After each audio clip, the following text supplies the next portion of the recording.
thought I would give you another garden update this morning. Just something really quick because we've got some of our fall stuff planted, but a lot of our summer stuff is on its way out. So just wanted to show you kind of the end of the summer garden, what's left, and what really we have left to go into fall, and next steps. So let's take a look at this. So again, here is our deck garden in the bags.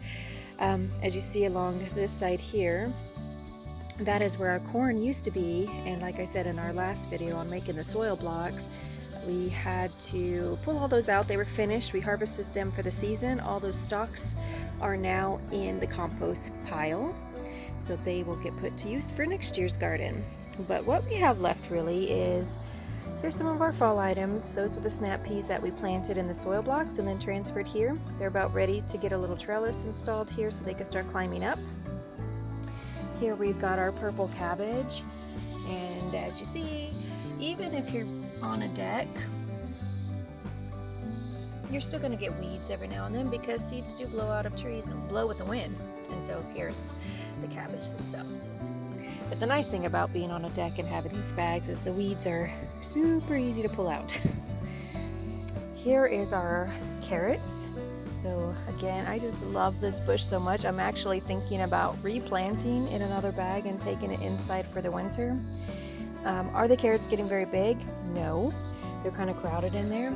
But as for just the carrots themselves, they're just really pretty. They're a really pretty bushy plant when you plant them like that. And then you do get carrots, they're just small. And here is some more snap peas, which are again, time to get the trellis out for them.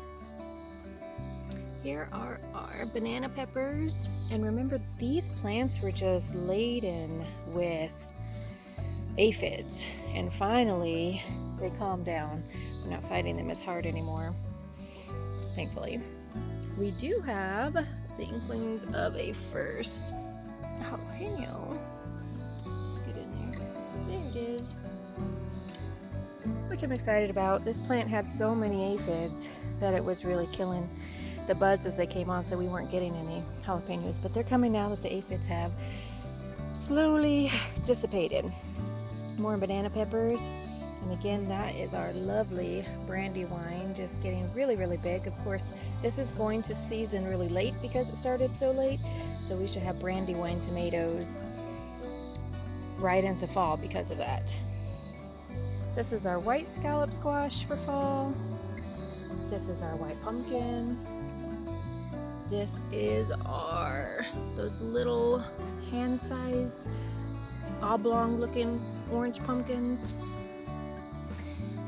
This is the ugly squash, as my daughter calls it. It's the one that's got the mottled outside. It looks really cool. It's more decorative than anything, but you can't eat them.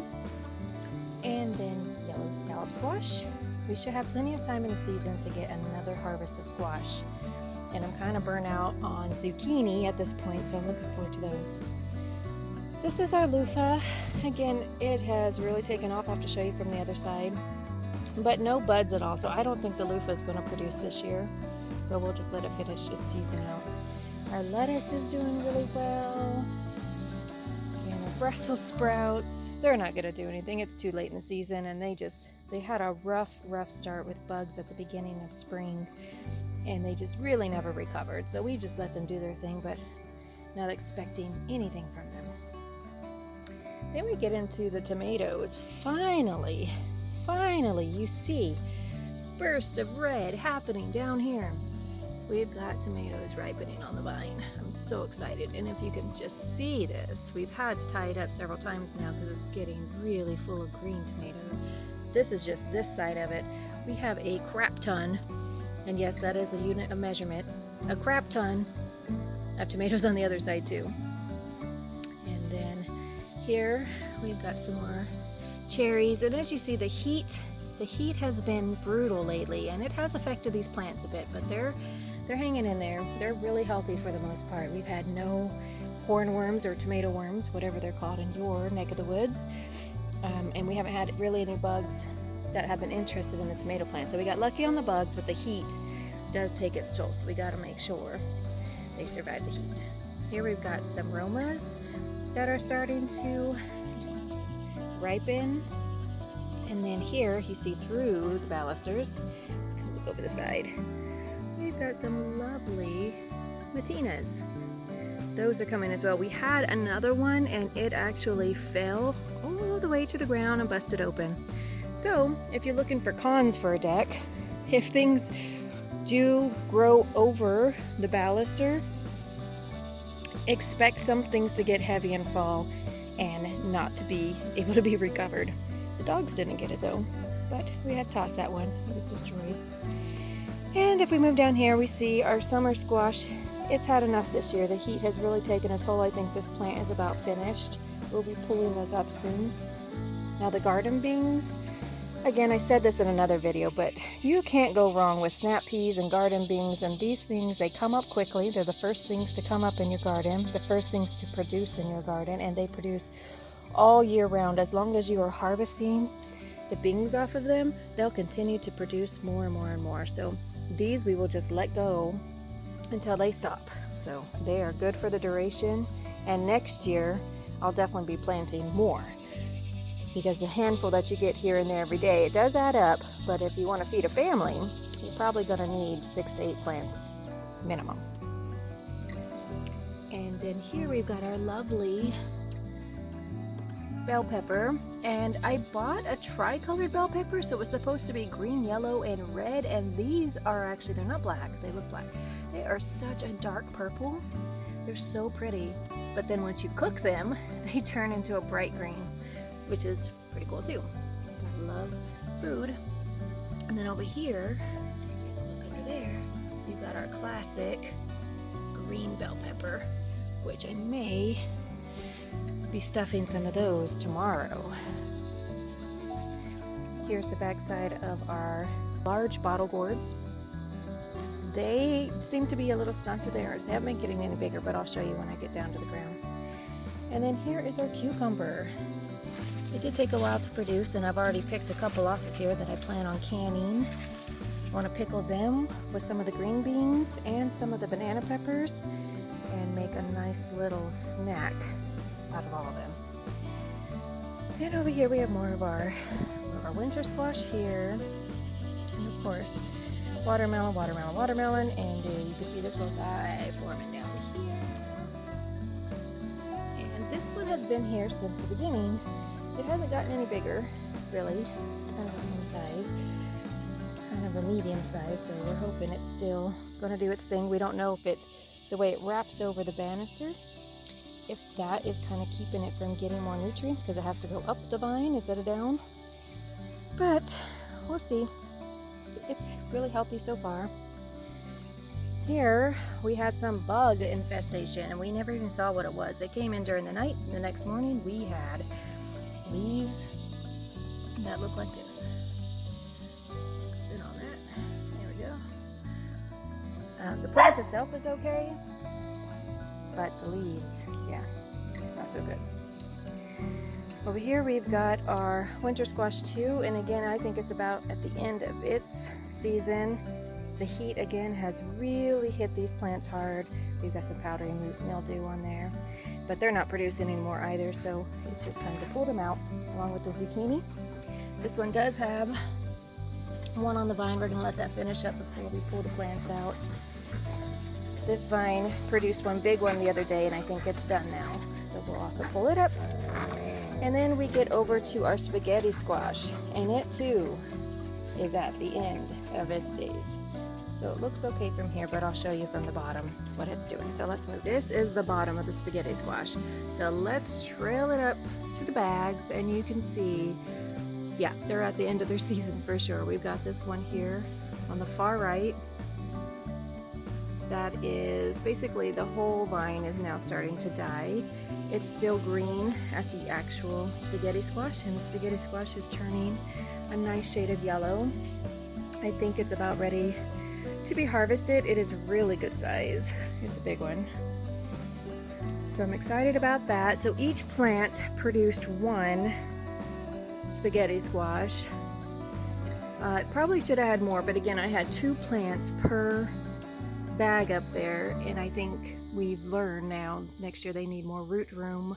So 1 plant per bag or even a bigger bag would probably be a better idea if you want to get more of a harvest. But still, these have been my favorite to watch this year.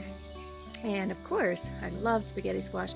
Such a versatile vegetable. It can go into everything. So I'm excited to eat those. Okay, then we move over here to our watermelon. We do have one sweet dumpling squash on here, and it is probably going to be picked this any day now. It's not going to get any bigger than that, and I've got one more, so that'll make a nice little side dish of some sort.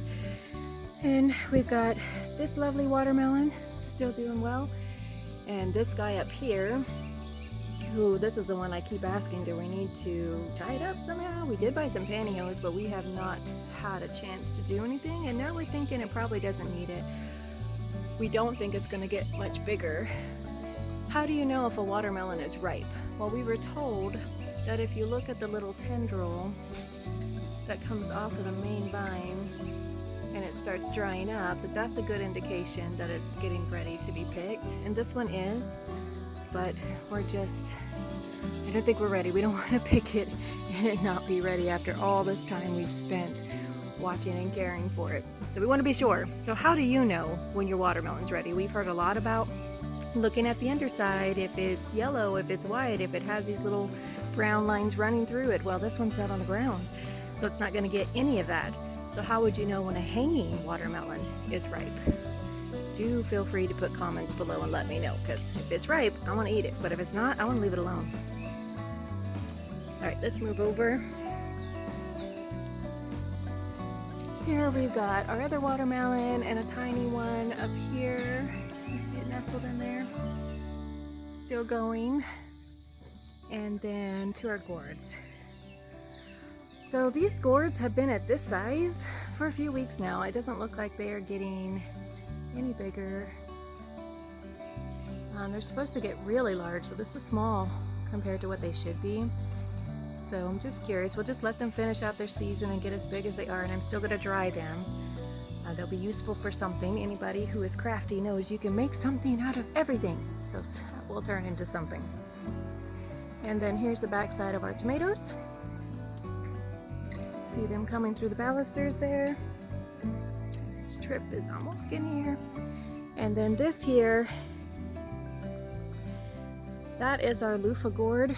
But like I said, it's not doing anything. I mean, it looks healthy, but there's no buds on it. There's no flowers. I know this one takes a lot longer to germinate and produce than a lot of the other ones. I think it was 120 days. But even at that, it should be giving some indication of budding by now, and it's not. So I don't think it's going to produce. Again, that bag might have been too small for it. The plant itself is doing okay, but it can't produce. Or maybe I need it too. I don't know. Again, we're learning this year. I almost forgot. We also planted some more carrots. Those little round ball looking carrots, they don't take up much space, and they are coming up nicely. Gonna have to thin them out, of course, but they seem to be doing really well even in this summer heat. So between the carrots that we have on the other side of the deck and these, we should have some carrots into fall as well. So pretty exciting, and I've never grown these before, so even better. So that is it for me today. I just wanted to do a quick run through of the garden. As you saw, we got some of our fall garden going, but a lot of our summer garden is finished for the year. It's time to just pull those up, compost them, empty those bags, and get ready for next season. I'm really excited about next year because next year is going to be a much bigger scale of a container garden. We'll do some raised beds, we'll use the bags, we've got some ideas for some self-wicking tubs. Grow more of the things that we love, like the corn. Definitely more of that corn. It was amazing, our first season to ever be successful with it, and it just went too fast. And then of course more of the beans, definitely more of the squashes. Yeah, all winter I'm sure I'll be dreaming of what the spring garden is going to be and look like, and be sketching it out on a piece of paper. So other than that, what do you have planted for your fall garden? What do you have that lasts far into the fall season that you nurture so you can have some fresh produce when the store stops selling them? But if you like this video, please hit that like button, hit subscribe if you haven't already, ring that notification bell so you are alerted when we upload a new video, and I can't wait to see you on the next one. Thanks.